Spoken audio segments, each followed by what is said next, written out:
Hello guys, আসসালামু আলাইকুম। কিতা খবর? আশা করি সব ভালো আছে আর আমরাও খুব ভালো আছি। তো আজকে দেখতে পাড্ডায় আমরা এখানে কৃষি বানানি হয়। তো আপনারা লগে থাকবার দেখবা কৃষি বানাইতাম পারি কি না পারি বা কিলা হয় বা না হয়। তো লগে থাকবার দেখো। তো আমার এনে বড় ভাই আছে না, তাই লাড়ি ধরা খুব মন দিয়া দেখি ইনশাআল্লাহ মজা হইতে পারে। কোনোদিন বানাইছি না, ফার্স্ট টাইম বানানি চলের। আজকে রবিবার করে ভাবলাম তোরা এনজয় করি, এই জন্য আমরা কৃষি বানাইয়া খাই। আর তো দেখি লাস্ট পর্যন্ত কত আর পর্যন্ত হয় কৃষি।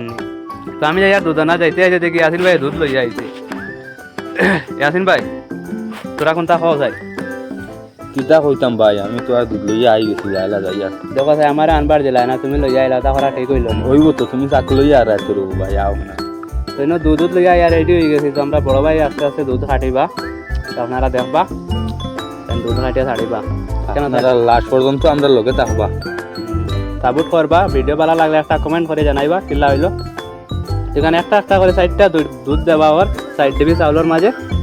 কিলা হইব হইও চাই, ঠিক হইব না খারাপ হইব। কোনোদিন বানাইছি না, ফার্স্ট টাইম বানানি চলে, এর জন্য মানে কিছু এখানে মানে মারতে মারতে মানে হয়ে গেছে। এখন কুটি পাই লইয়া যাইতে গিয়া নেও খাবার স্টার্ট হয়ে যাব। এখানে সবে উড়া দাঁড়া করে পেলাইছিলে, দুইয়া লাগানি হয়ে গেছে প্লেটও লাগাই লইয়া আই গেছি। এনে ইসমারে দেখায়নি লাড়াই ঠান্ডা করে। আর ওই ইয়াসিন ভাই পৌঁছাই করছো কেমন মজা ভাই খাই আর বহুত হইছে, মজা হয়েছে নি? বেতালা। সেখানে আমিও বই গেছি খাবার। তো টাটা বাই বাই, দেখাইব নেক্সট ব্লগ।